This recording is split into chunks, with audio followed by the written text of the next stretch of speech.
This is an exclusive feature of the WPRO Morning News with Tara Granahan and Andrew Gobeil. A View from the Top, a no-holds-barred conversation about the issues facing the Rhode Island Republican and Democratic parties with Ed Pacheco, head of the Rhode Island Democratic Party, and Ken McKay, head of the Rhode Island Republican Party. Now, A View from the Top. Thank you for joining us this morning at 8:39. This is our special edition of View from the Top. Thank you, Mr. Pacheco, Mr. McKay, for being here this morning. Thank you very much. Good morning. Very good. We're going to start, we're going to get right into this. So if you're awake and you're caffeinated, we're going to rock and roll. I have to say, watching the whole Washington situation, and you can join in whenever you would like, talk about political filibustering and pandering, and we feel it here in Rhode Island. We tend to not be able to get things done in a timely manner. Do you feel the same way? No, I think this is how the system is designed to work. There's got to be some tension in it. We see in Rhode Island what happens when there's one party rule. It goes one way. The Democrat Party has all the votes, and frankly, I don't think that it's worked out very well here locally. So I'm okay with the tension and, brinksmanship, whatever you want to call it. Let's get a good solution. That, of course, Ken McKay talking, who's the head of the state's Republican Party. Ken, there's been a lot of criticism about the Tea Partiers down in Washington, D.C. The Tea Party in Washington, D.C. and nationally, are they the same group that has worked up here and a number of Republicans here up on Smith Hill? I'm sorry, are they the same? Is it the same group? The Tea Party is kind of a generic term for a number of independent conservative groups that have sprung up across the country over the last few years in response to what they see as, dangerous spending by government. So I think this debt, debate was the debt ceiling debate. Was really kind of in their wheelhouse, and I think they were one of the only groups acting sanely out there, really. Now, don't you think the Republicans distanced themselves and said, well, we're over here and these are the Tea Party people. Are you doing the same thing here, or are they part of the Republican Party? As far as I'm concerned, they're great Republicans. I wish they'd register, but they agree with us on really the key issue, I think, which is the economy and the effect on the economy of government spending. Ed Pacheco also here from the Democratic Party. Ed, has Rhode Island been too Democratic too long? Well, what's interesting, I think, in Washington, going back to the first comments, was the fact that, this entire process was held up by a group of individuals who used a debt ceiling as a way to leverage the debate.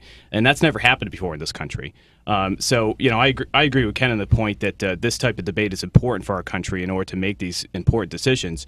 What I don't think is a good case and scenario is playing politics with such things as a debt ceiling and all the issues that come into play with this country's budgets and all the issues that are on the table.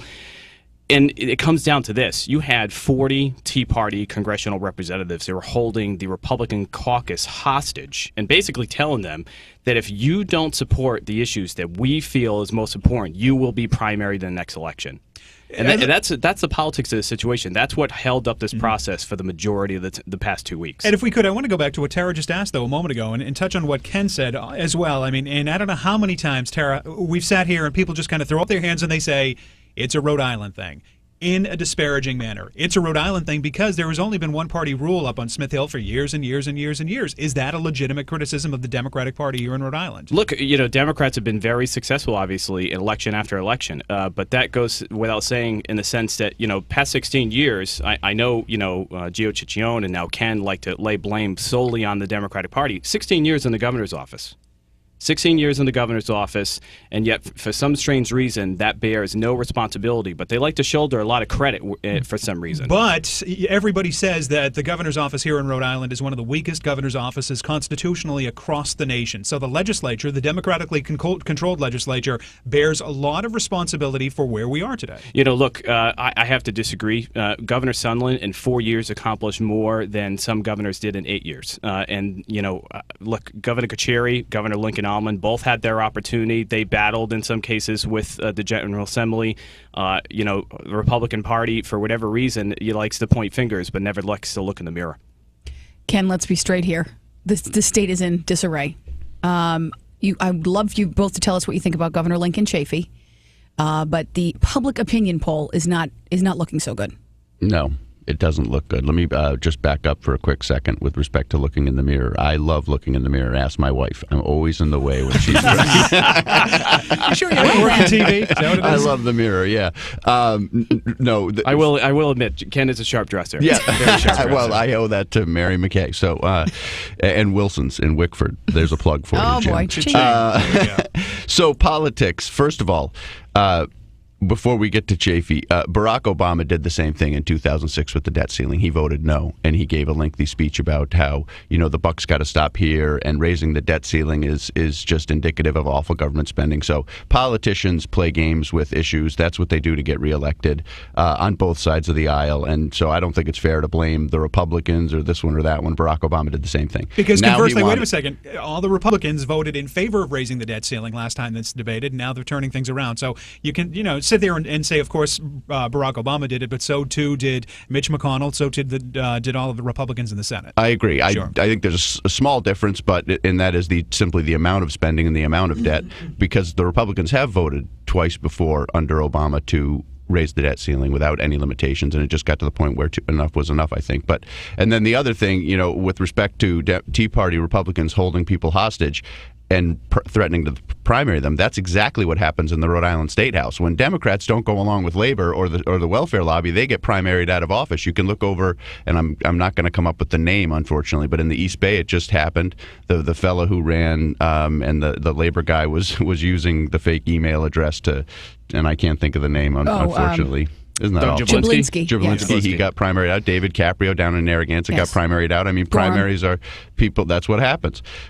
With respect to Chafee, it doesn't look good. You're right. The polls are awful. The guy is just out of touch. I mean, we're spending so much money, and we're so far in the hole. And his idea was to raise the sales tax by 20%. I give Ed's party credit for stopping that. Frankly, I mean, they could have just gone along with the governor's budget and done that, and they didn't. So I don't think they went far enough, in my opinion, but at least they stopped that awful idea. And Ken, when you say they got primaried out, and these were people that were in for quite a while. Long time, yeah. Well, Kablinski was not in for a long time. No, but think Nick Gorham. Nick Gorham, that's a Republican out of Gloucester. Yep. Brad Gorham's son. But going to the primaries, as far as Democrats are concerned, one of the things that we don't have a problem with on the Democratic side is come up with candidates. So many times, we have primaries. It's because there are so many Democrats in Rhode Island that, many communities, there is no Republican challenger.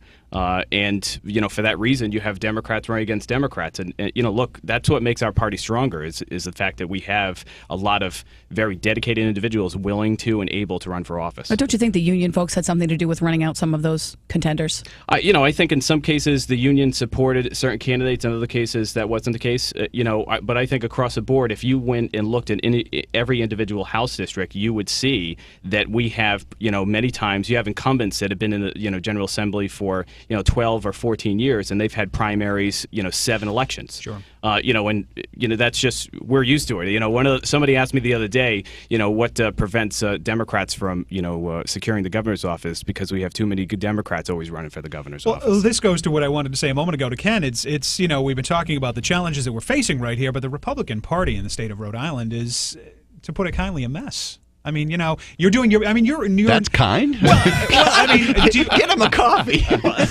Maybe I need another one. But that is the basic impression for somebody to take a look up there and say you've got such minimal representation in the House of Representatives and the state Senate. You're obviously doing your level best. You're new in there, so you're trying to change things around. But just take a look at what happened with Bob Watson. It was the minority leader in the House. I mean, it is a challenge. Politics is a challenge, and in Rhode Island, being a Republican is tough. I'm not going to lie to you. I mean, there's not a lot of us.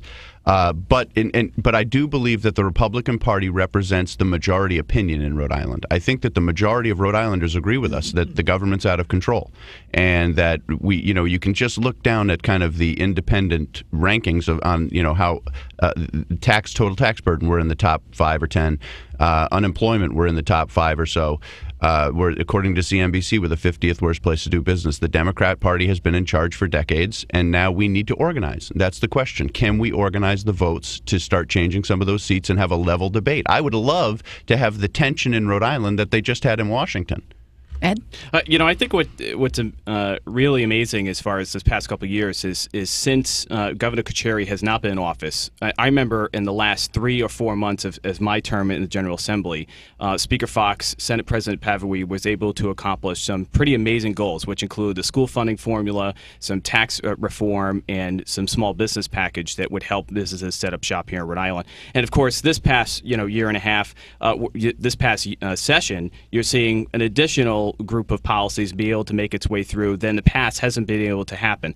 So I will give credit to Governor Chafee in the sense that he's been able to work in a more professional manner with the General Assembly. But that being said, I agree with Ken. One of the things, my criticisms of Governor Chafee and then candidate Chafee was his sales tax proposal was totally out of touch with Rhode Islanders. The fact that he would propose raising $167 million and a two-tier tax system in this type of environment just didn't make any sense. And it was the Democratic General Assembly that stepped up to the plate, put a budget on the table that was responsible, fair, and equitable for taxpayers, and, by the way, was praised by all the members of the Republican House Caucus and a number of the members of the Senate Republican Caucus for the efforts that the leadership put forward. All of you are out of touch with them. Do you realize that? If you go and talk to normal people? I don't Normal know. working people? About that, but I don't think They think everyone's a cook up at the State House. It's business as usual. It's Rhode Island. Yeah, I think look at all you need to do is look at the right track, wrong track on kind of independent polls that come out, and the huge majority of people think that the government is off on the wrong track. And so when you're a politician, or when you're a party head, they look at you and say, well, you're part of the system and the system's off track. So, yeah, I think that's fair to say. But here in Rhode Island, you've got the Iannazzi kid up there making, $85,000 a year. Ralph Mollis just had to let go someone's brother-in-law who happened to be related to Raymond Patriarca. You can't write things like this. I think other states look at us and say, these people are nuts. Ed? Yeah.